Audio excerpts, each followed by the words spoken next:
नमस्कार, मैं रचना शर्मा चढ़ती कला टाइम टीवी देख रहे हैं सभी दर्शकों का स्वागत करती हूं। आप देख रहे हैं हरियाणा के विशेष समाचार।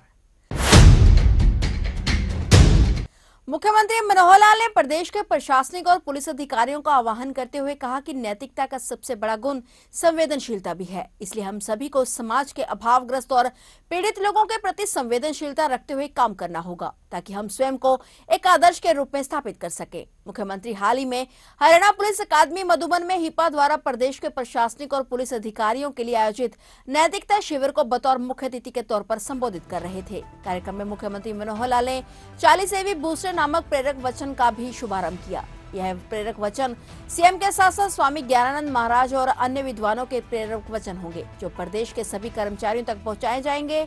इस अवसर पर उन्होंने कहा कि हिपा द्वारा आयोजित इस मिशन कर्मयोगी हरियाणा अभियान का मुख्य उद्देश्य अधिकारी और कर्मचारियों के दृष्टिकोण को सही दिशा में ले जाना है, ताकि हरियाणा प्रदेश को भी विकास की सही दिशा में ले जाया जा सके। इस अभियान के तहत अभी तक प्रदेश के करीब 2 लाख कर्मचारी लाभान्वित हो चुके हैं। उन्होंने कहा कि अपनी सोच और दृष्टिकोण को बदलकर ही नैतिकता के रास्ते पर चला जा सकता है। भ्रष्टाचार और नैतिकता इसमें सबसे बड़ी रुकावट है। हमें स्वयं को अगर आदर्श के रूप में स्थापित करना है तो सोच और दृष्टिकोण बदलकर दूसरों को भी बदलना होगा। मुख्यमंत्री ने कहा कि सोच और दृष्टिकोण में परिवर्तन आने से अच्छे कार्य होते हैं और यही कार्य प्रदेश में सरकारी नौकरियों की भर्तियों में हमने किए। मिशन मेरिट के तहत अधिकारी और कर्मचारियों की भर्ती की गई, जिसका कई बार विरोध भी झेलना पड़ा, लेकिन उसके परिणाम सबके सामने है कि योग्य और पात्र युवा ही सरकारी नौकरियों में आ रहे हैं। उन्होंने कहा कि नैतिकता और संस्कार हमारे मन को मजबूत बनाते हैं, जिससे सेवा करने का भाव पैदा होता है। इसके बाद फिर व्यक्ति अपने अधीनस्थ कर्मचारियों में जाकर कार्य करता है, जिससे उसको संतोष और संतुष्टि प्राप्त होती है।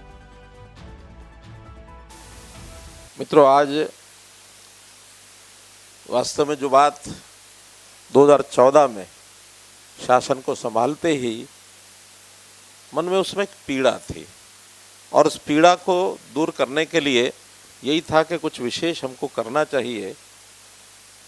समय काफ़ी लगा उस सोच को आगे बढ़ाने के लिए, लेकिन फिर भी हिपा के माध्यम से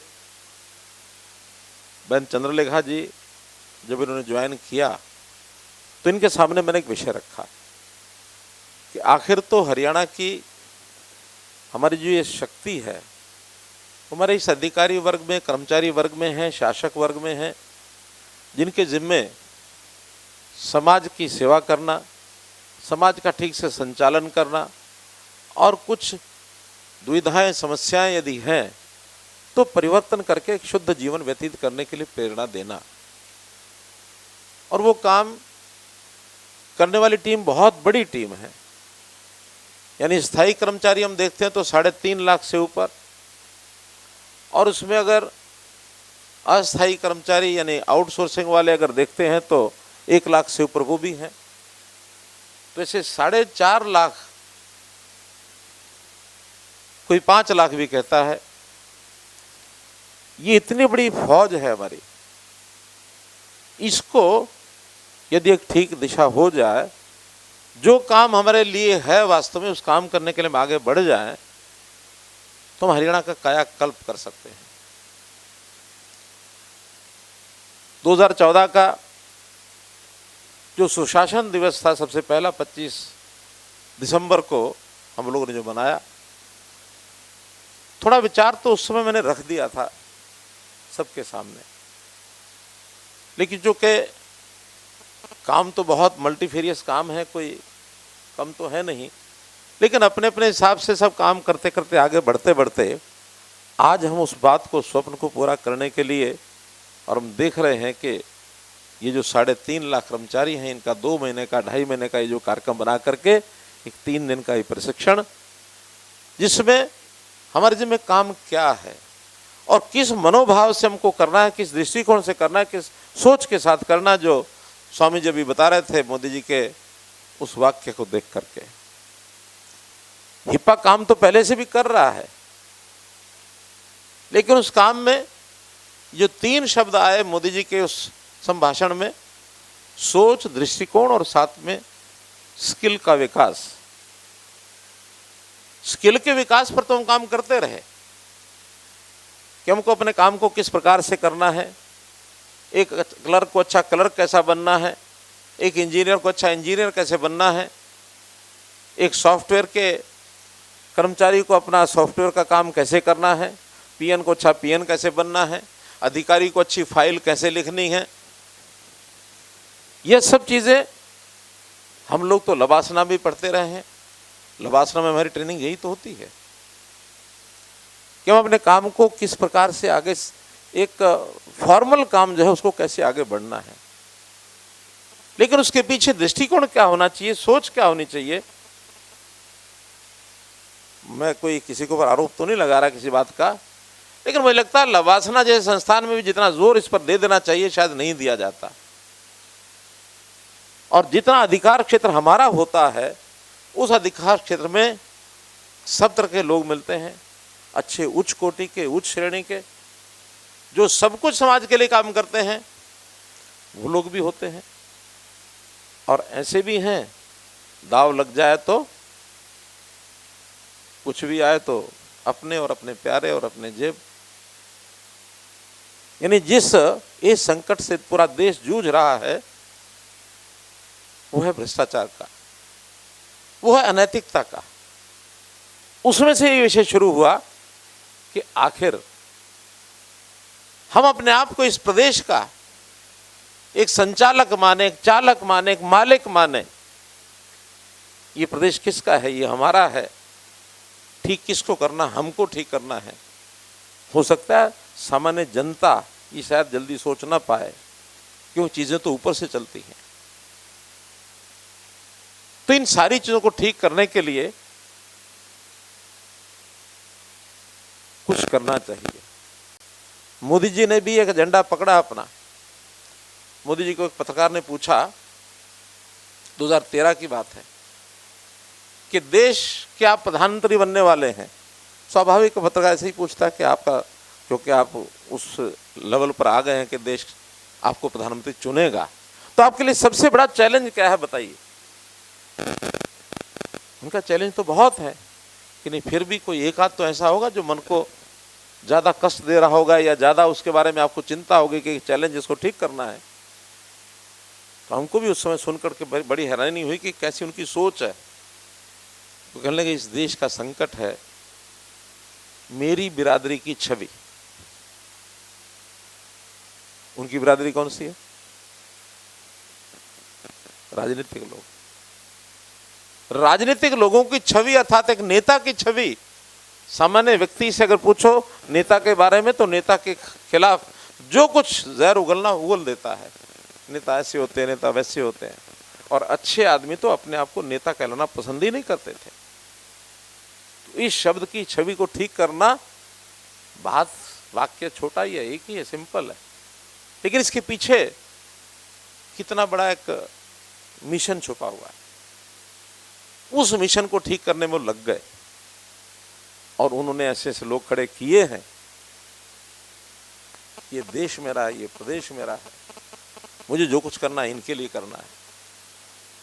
वो सब करने के लिए उसमें फिर अगली कड़ी हमारे अधिकारी, हमारे कर्मचारी और फिर साथ में जनता। ऐसा नहीं है कि ये विशेष सर्कल है, सब मिलकर के करते हैं सब।